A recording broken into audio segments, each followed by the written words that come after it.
Welcome, everyone, to the All Things Good podcast. I'm your coach and your host, Giovanna Cirillo. Thank you so much for tuning into the podcast that helps you with mental health, self-development, and your overall wellness, helping you become the greatest version of yourself. I want to know from my listeners, how are you doing? I'm not going to stop asking you until I start getting some answers, until I start getting some emails. I want to start addressing your questions. I want to address your concerns. I want to start communicating and gaining interaction with my listeners because it's all about you. Like, I do this to help people gain a greater perspective, a different perspective. You know, life is not linear, healing is not linear, and we are all on a different journey. So I want to know, which episode has helped you the most? Who was your favorite guest? Who would you like to see come on again? I want to know these things. I want to know who you are. I want to know what's going on in your world. And is there anything that I can help you with? Let me know. The email is allthingsgoodcoaching@gmail.com. I really want to hear from you, so I hope to hear from you. And so today we're going to be discussing the topic titled Whole, Meaningful, Connected Family Life by Design. And I will be interviewing the lovely Julieta. Oh, I love that name. Like, it just rolls off the tongue. Julieta Duvall is a soulful, rebel, and grounded guide for individuals and families dismantling systems that no longer serve them. I like it already. She's a rebel. And she's dismantling systems.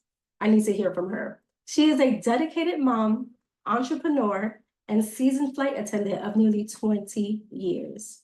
Julieta embodies a free-spirited, nomadic lifestyle, often living out of a suitcase while inspiring others to embrace authenticity and transformative change. She empowers people to live with rhythm, trust, and unapologetic truth. I cannot wait to hear from Julieta. And as we wait for her to jump onto the show, I'm going to go ahead and play some music for you to listen to as we wait for Julieta to arrive.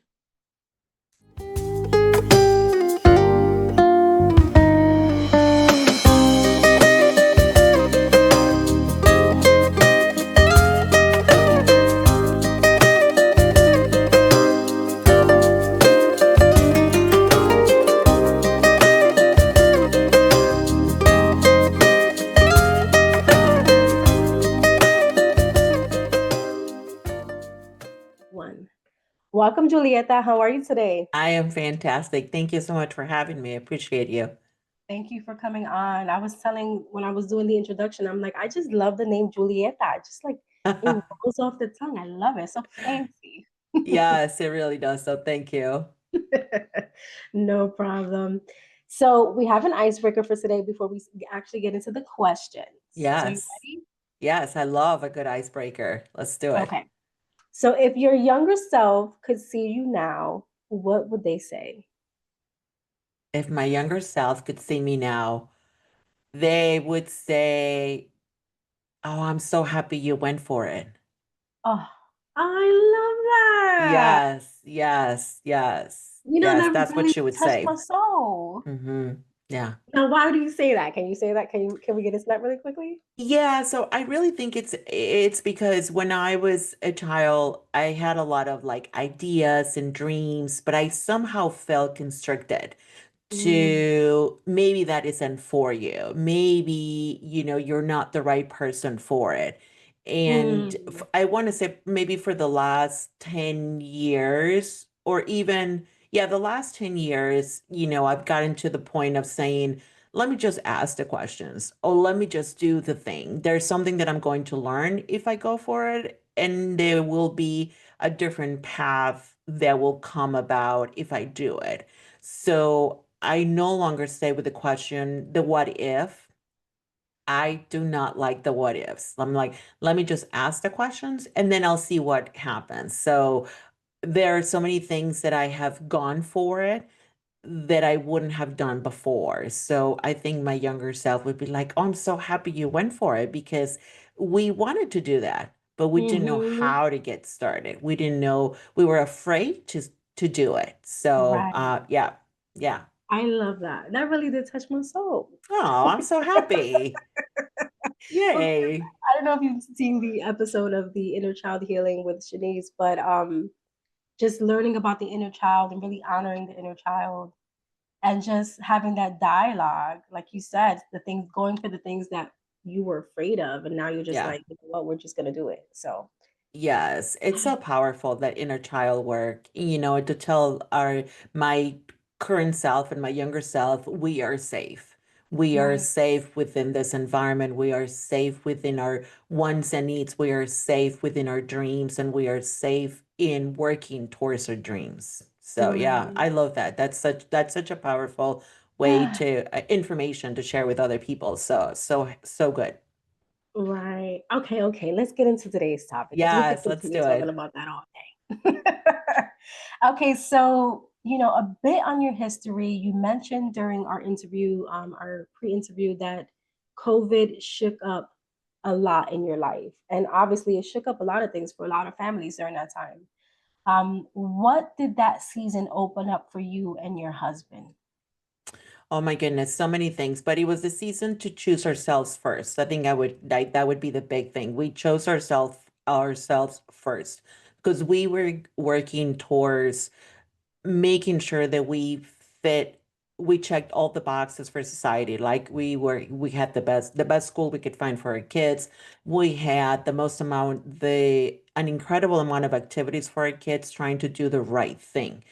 And through COVID, we realized that we were the only ones that could choose for ourselves what was best for us. So it really opened that door. And we have here actually we have a little square a light box that says our family first. Oh, So I love that's that. kind of how we do things, our family first. Who or why are we doing this? Is it for us or to satisfy an expectation, a something that society says that we should be doing? And if so, is that do we really want to do it? So we tend to dive deep into all of the questions, lots of questions. Yes. Wow, I love that.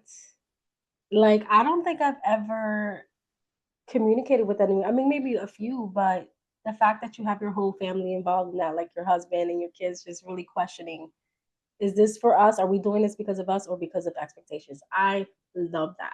Yeah, yeah, it's huge though. And through those questions, our conditioning kind of comes out.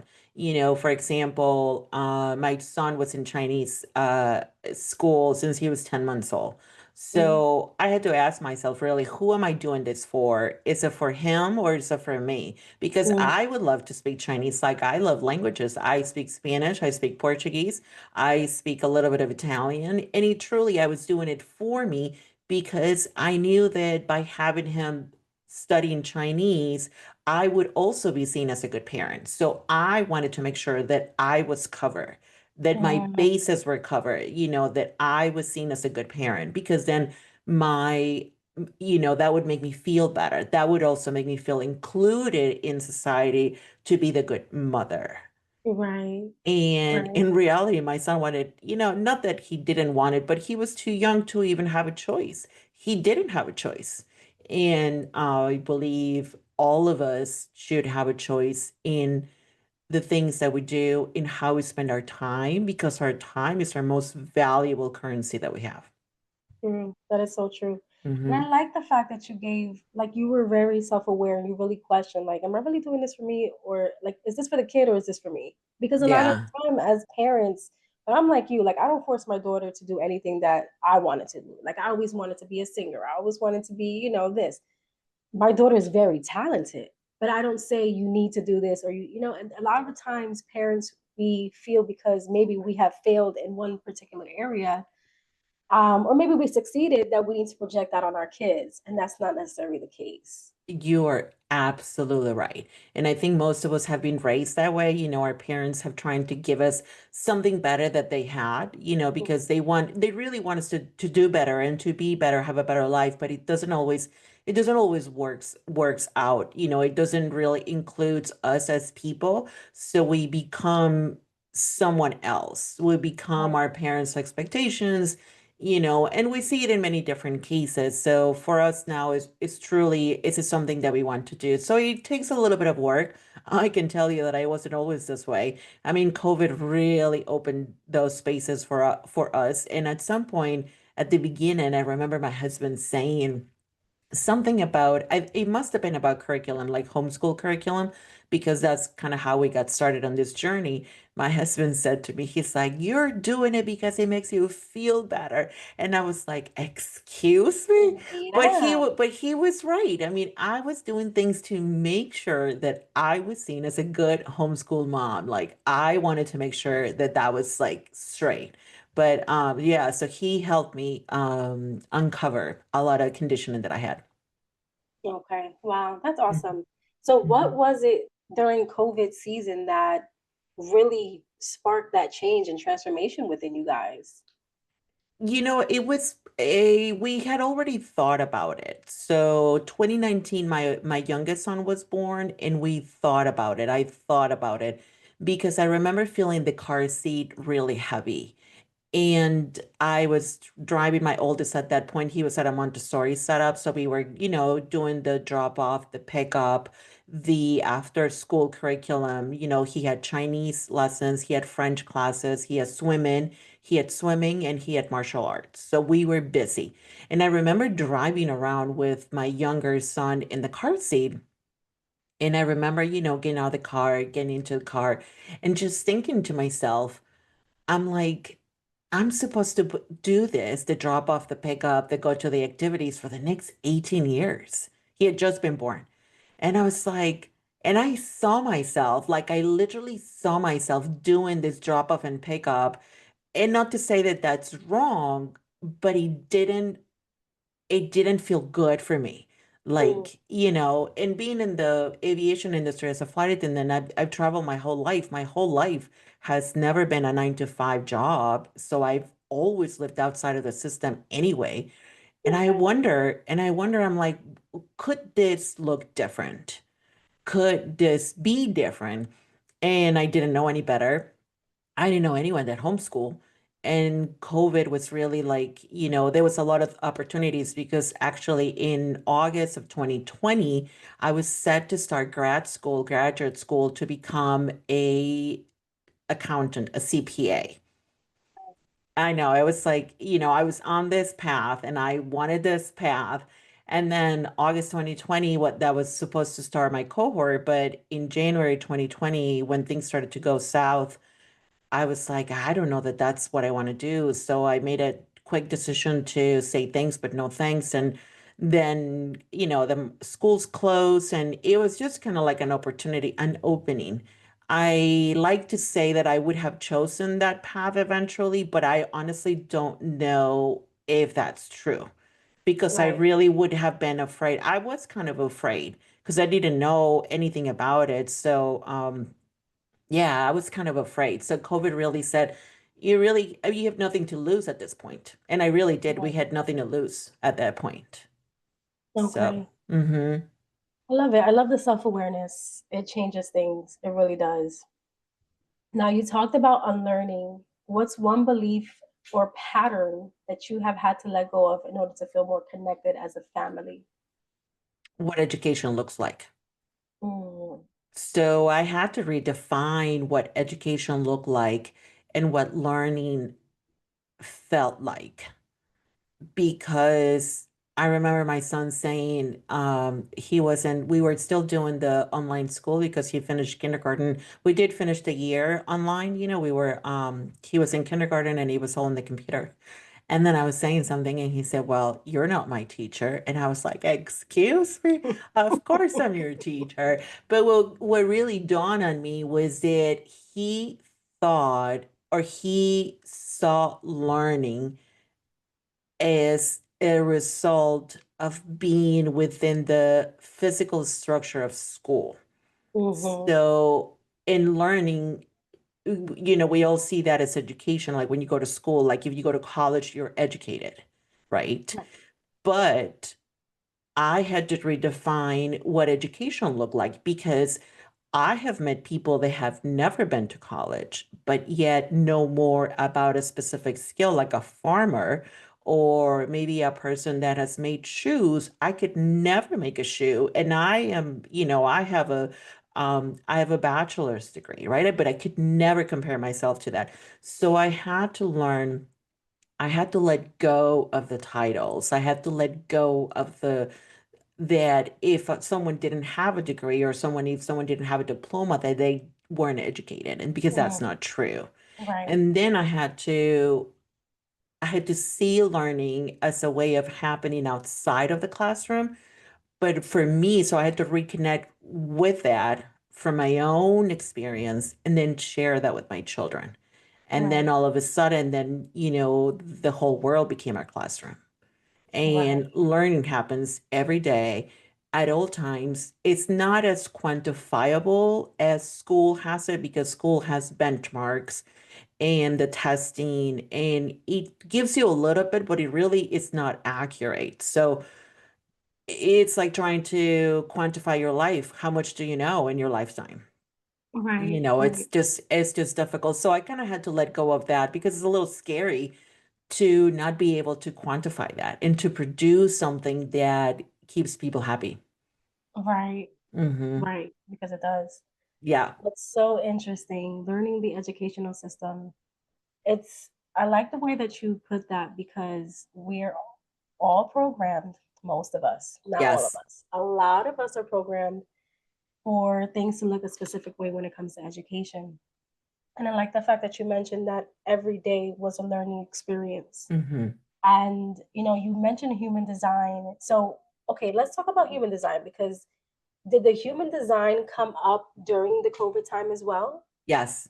Okay, Yes. so how did the human design and homeschooling, how did that all come about during that COVID time? Oh my God, you just asked like, oh, that's like my favorite question, because you mix both of them. So 2020, we began homeschooling, and right around the beginning of 2021, so I've been through this journey. I'm going through school at home. I'm redefining education. We're, learning in the classroom. So 2021, I began a program with an unschooling advocate that has been around for about 20 years, and her name is Dana Martin.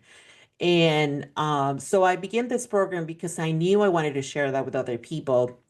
And in that program, there were two people from Australia. They're absolutely wonderful human beings. And they keep saying this about, oh, Liv is a reflector and Ilka is a generator. And I'm like, what does that mean? So then I started looking into it, and then they start sharing a little bit with me about human design. And I started with my chart. So, and what they said to me is that human design kind of helped them understand a little bit more about themselves and help their children. So that's kind of how it was. And it wasn't like, this big revelation when it came to me. It wasn't until I looked at my chart that I realized how much of myself I was shying away from it, and how much of myself I was shifting and changing in order to please other people.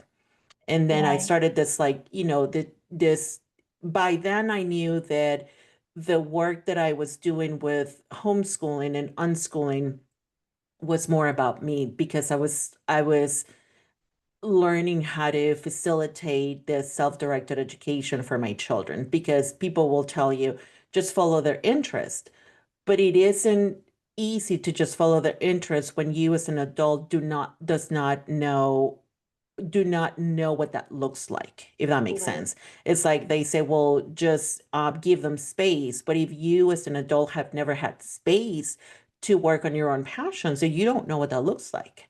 Right. So I had to, so by then I was doing more work on myself, but I knew that's kind of where that the stage that I needed to be in, because my kids knew how to say no. My kids knew what they like. My kids knew how to, regulate themselves. You could say, oh, I didn't know any of that.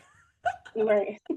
I mean, and as you listen to this interview, you know that there's a transformation. So that's kind of how I came to human design, because it helped me be a better parent, and it helped me support my children on their own journey. So, Okay. yeah, and then I just went deep on that.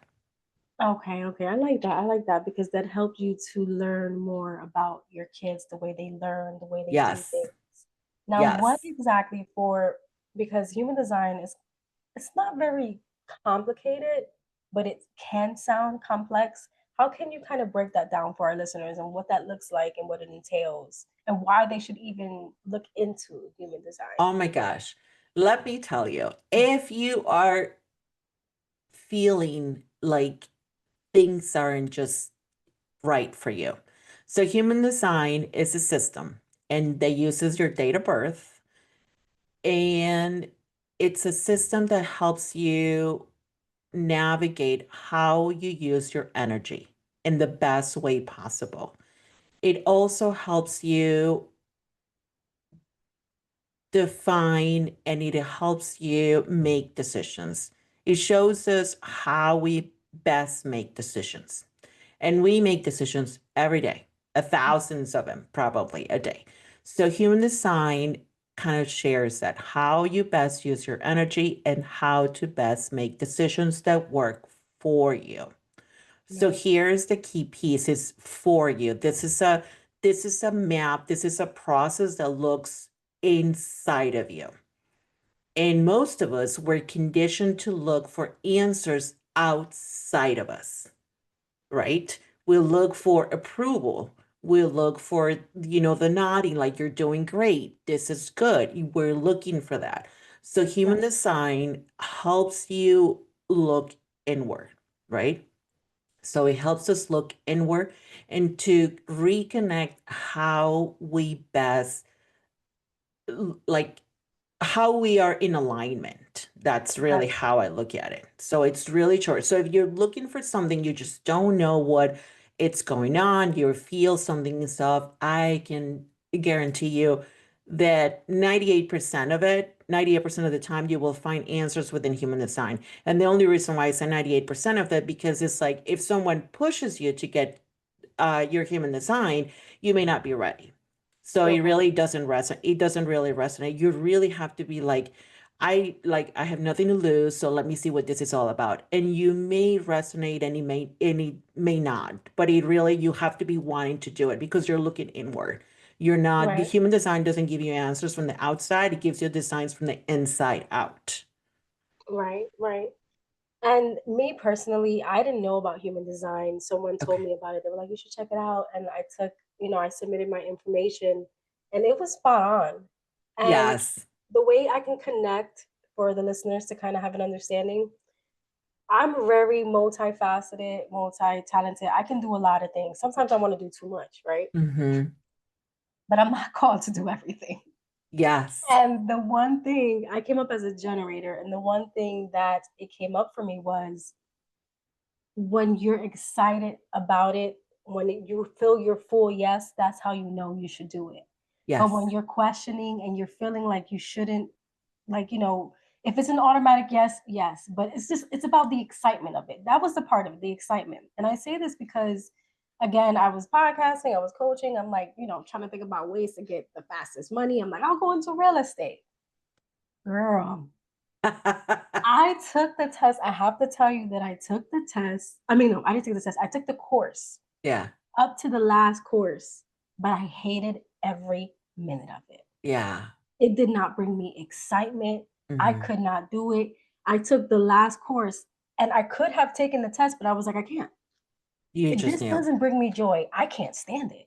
It'll Yeah. probably bring me money, but the thought of me having to hustle and having to do this and just learn all these things, it was boring. And I just Yes. never pursued it. And so I was like, Yes. and then when I learned about human design, I was like, oh, that's the reason why I didn't do it because there was no excitement.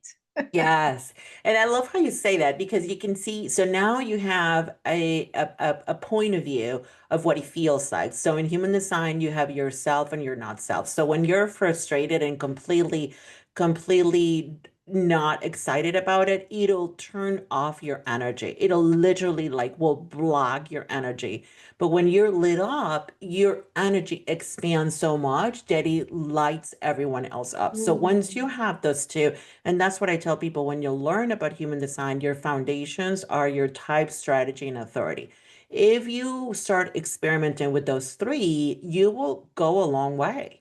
Because Right. now, imagine yourself like a bowling alley and you have the lane and you have the rails. One side is the happy when you're in alignment, when you're doing what brings you joy, and the other side is what the not self when you feel frustrated or angry or disappointed. And you know that. So once you start feeling disappointed or frustrated, you're like, oh, whatever I'm doing isn't working for me. So then Right. you get to experiment to move towards what works. And that's Right. the beauty of it. So, I mean, for us, it's been life changing, life changing.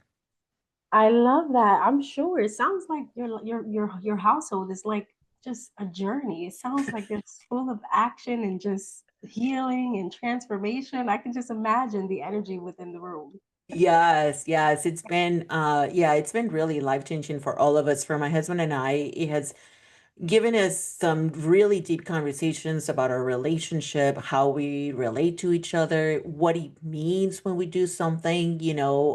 Half the time it's misunderstandings, and human design has helped to alleviate some of those misunderstandings. Right. And that leads me to Hmm. my next question. Can you give an example? Like how does this help families? Um, how does human design help families and create rhythms that actually work? And how do you apply this to your life? Oh my goodness, this is such a beautiful, beautiful question because it's really what my passion is. And some examples are, for example, my son is a generator, and my oldest son is a generator. My little one is a manifesting generator. And I am also, my husband and I, we're also manifesting generators. So if you're not familiar with the types, a manifesting generator is a multi-passionate person. A generator is someone that has a lot of energy, and 80% of the world has, it's run by manifesting generators and generators. So we have sacral energy. And so there's a lot of energy in our house. So when my little one, for example, going back to the multi-passionate, this is one of my biggest discoveries because I remember crying when I realized how important that is for me because I was always shamed for Mhm. having too many passions. Right. And now for my little one, so he will have a few passions or a few interests. We can play 5 board games in a matter of 30 minutes, like doing one and then doing another one. But in a regular world, it's like, oh, let's just finish the one, let's just do this, and let's just finish it.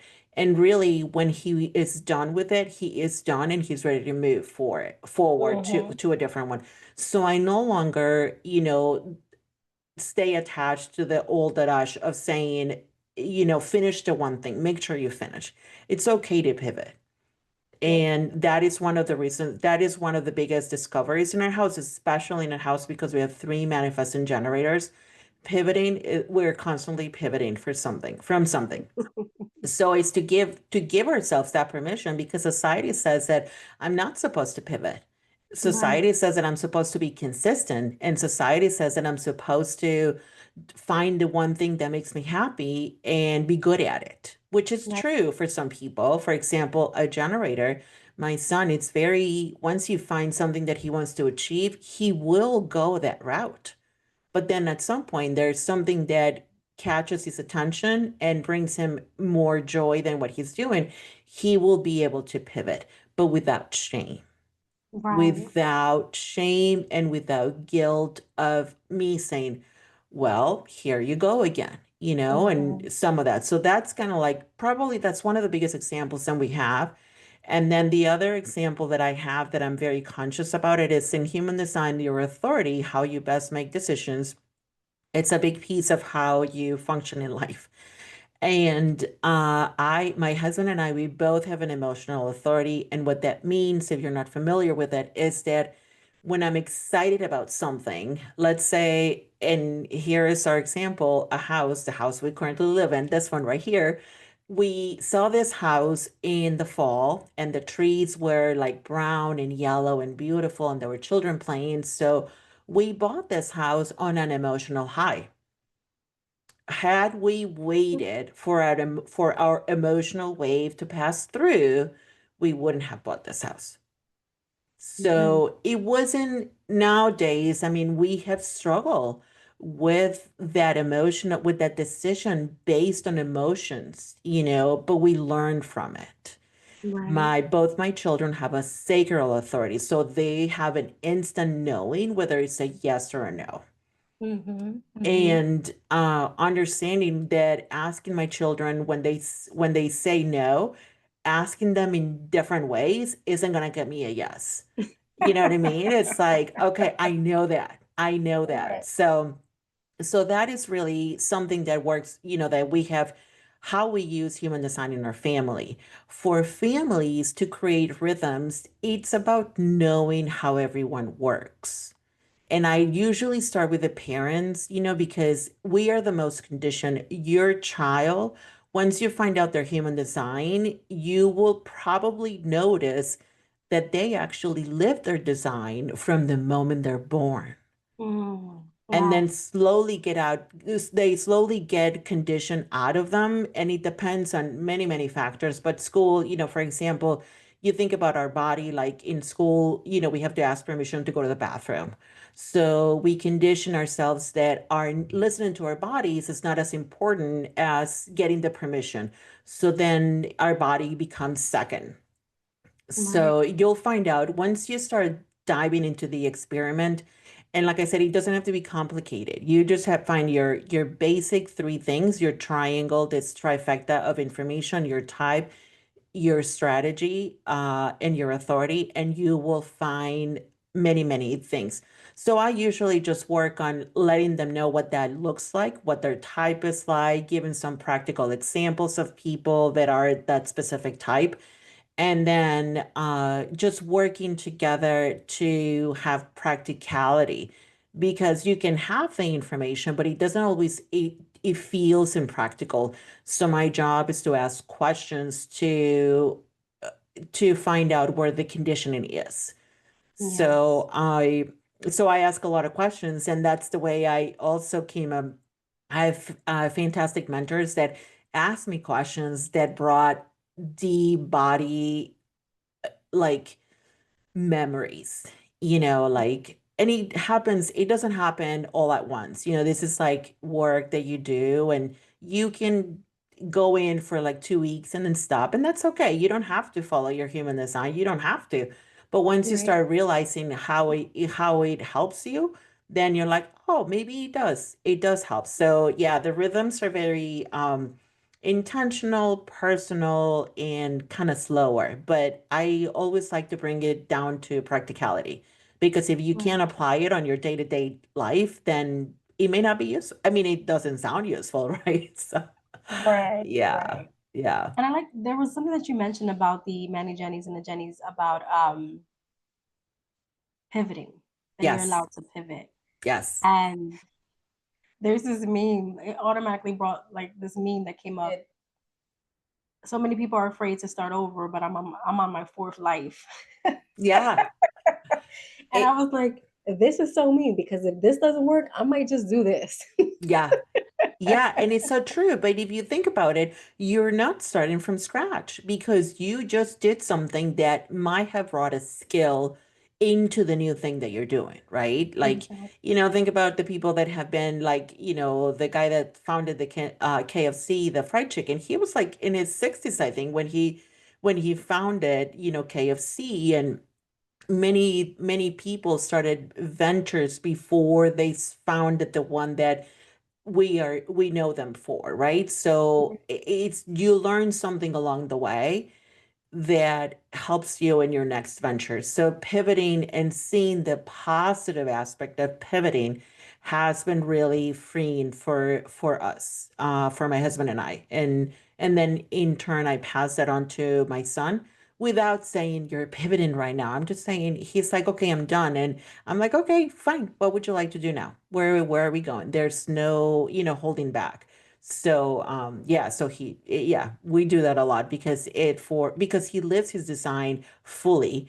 So if I try to control and restrict, which I did when he might have been like a year. I was still working through a lot of conditioning. It did not turn out well for me. Not at all. So, yeah. I love that because it gives me a different perspective when it comes to my daughter. She is going on 18, but she's very, very talented in a lot of things. And there's times where she's like in it and then she just stops. No, that's it. I'm Yes. like, and to Do me, I'm like, but why? Like, keep going. Like, you gotta practice. But now I have that understanding. Like, when they're done, they're done, and they might pick they're it up done. again, but they Yes. might not. Do you know her design? Do you know her design? I don't. I was thinking about doing it the other day. I have obviously all her information, so I can find out. But I'll definitely do Yeah. that. Yeah, I'll be interesting to see because it sounds like a manage anything though. When you're in it and then you're in it, but then you're not, and then you're done. But he doesn't, but he truly in the manage anyway, because we don't do things from like starting at one. We kind of start at 10 and then we backtrack, yes. And that has been a very hard lesson to learn for me. So we start, it's like you get in an IKEA furniture and I just start putting it together without looking at the instructions. You just can't do it. So sometimes we truly do have to backtrack, but sometimes there was something in there that helps me to move on to the next thing. So yeah, it's been fascinating to see that. Yes. Oh my God, you're so funny. Okay, so we're gonna go to a quick break. I'm gonna play some music for you, and we'll be right back. Awesome.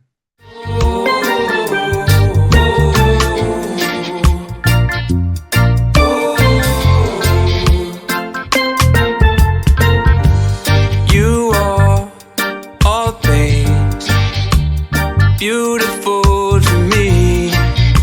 The mountains, the valleys, the forests and seas.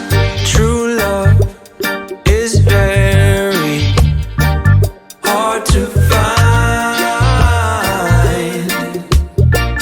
But when God made you, I wasn't far behind.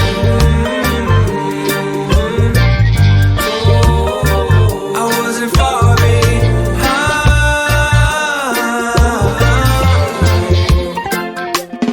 You're my sugar cube, you're my honey.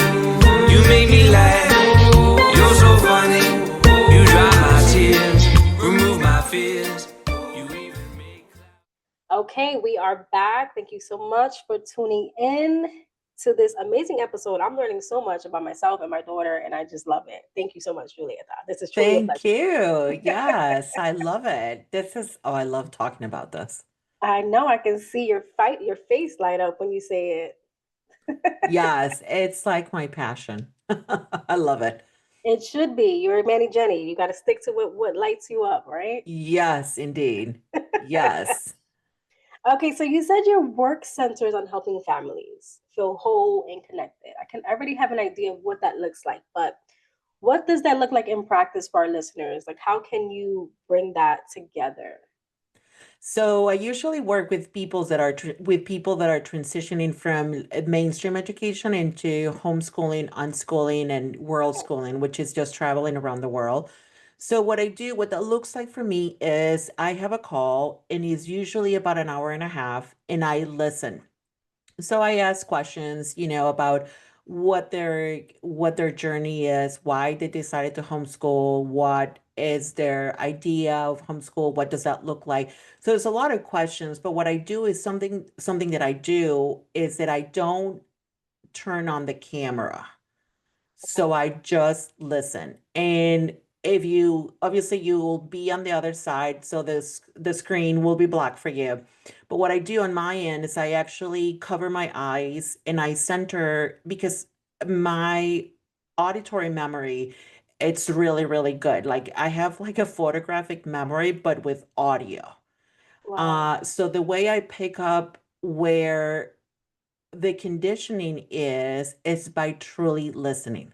So when we hesitate on something, like if I ask you, what does your family thinks about your homeschooling? There's usually a pause or something. So what I do is I listen for those cues, and Okay. then if I have permission, because some people are not into human design at all, if I have permission, I run the charts.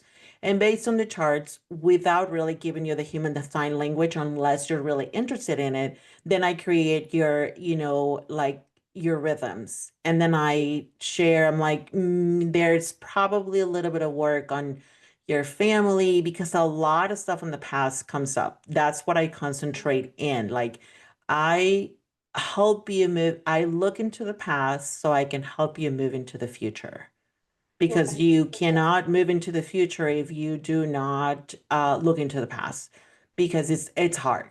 It's hard Right. because we're working from that conditioning. So that's kind of what my work looks like. So it's a little different than just your coaching and your your you can do it. It's mindset, but it's more I do more stuff in the past because I'm trying to untangle the conditioning and Right. give you the opportunity to reframe your values, to reframe what life looks like for you, redefine how you want to live your life. Okay. That makes Yes. sense.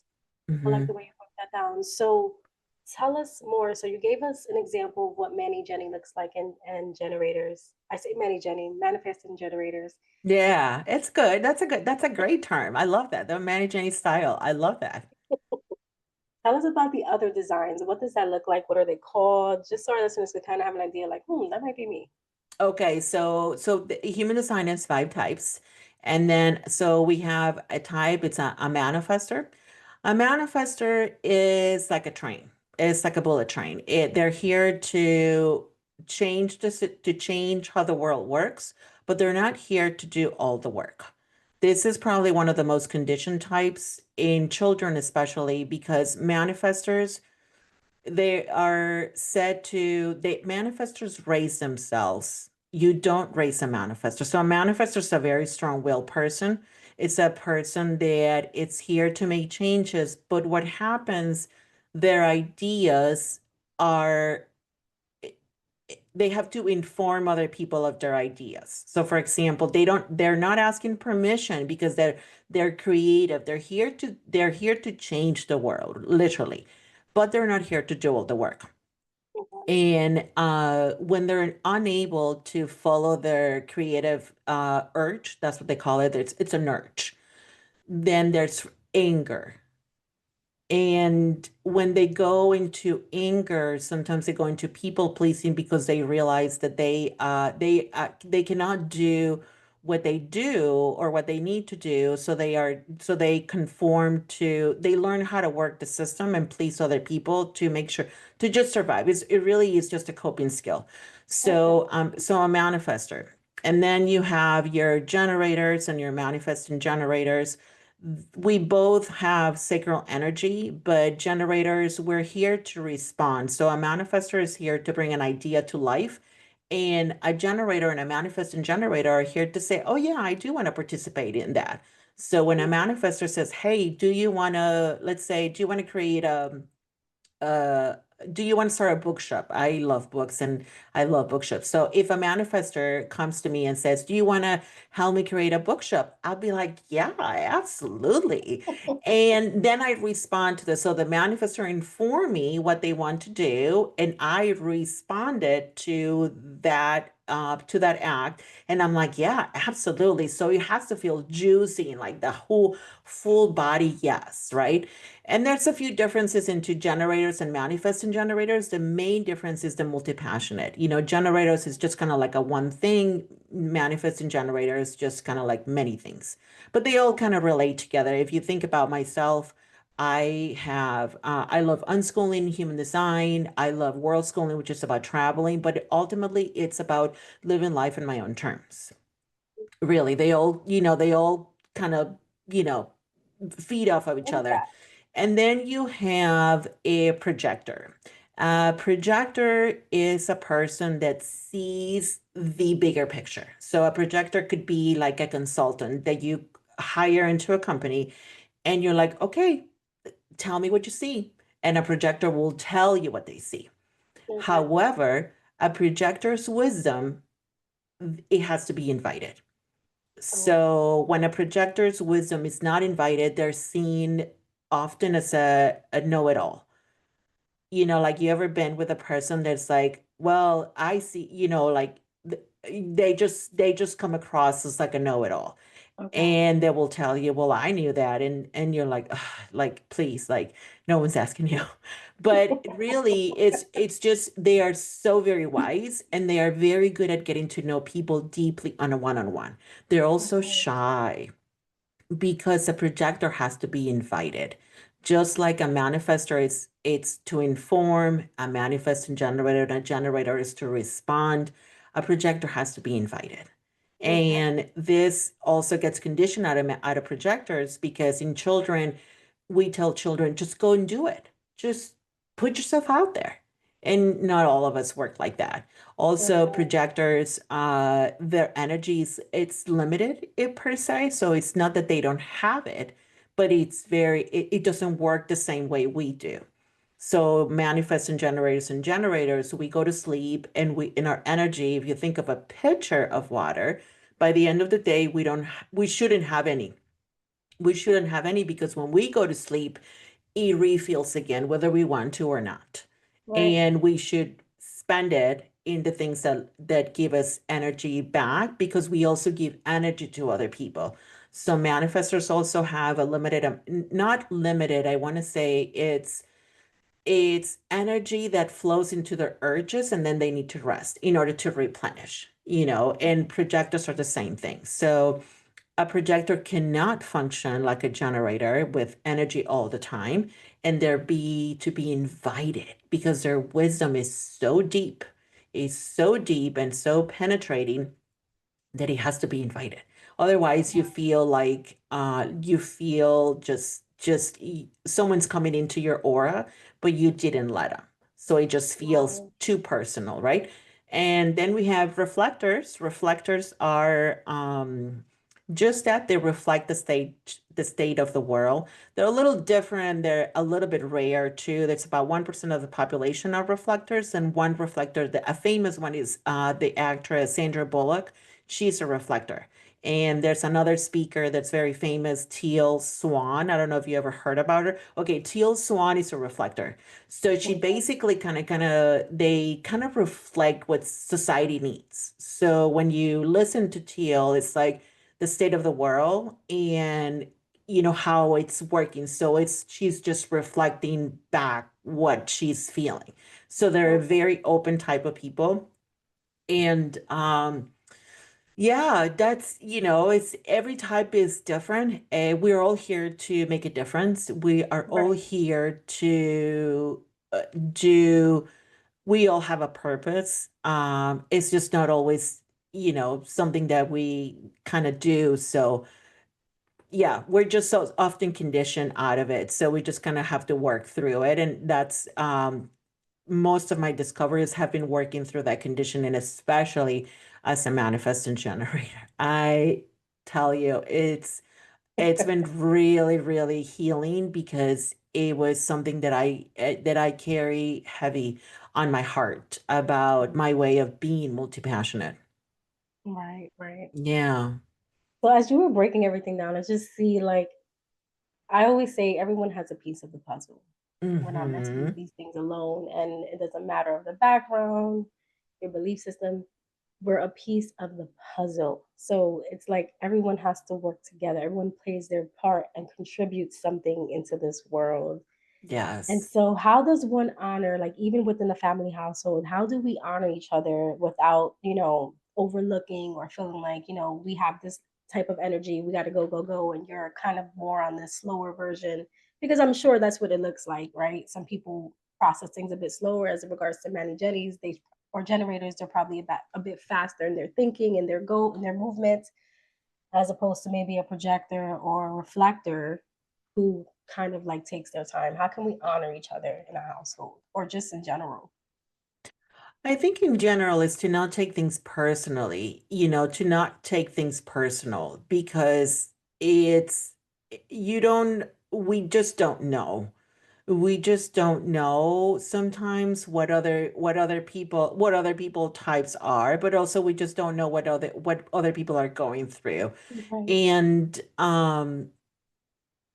let me think about this a little bit more because when you're in a family dynamics, we actually like when we come together, our auras and our designs become something different because we're within other people. But I think to honor, how do we honor that is to pay attention to what works for you as a person.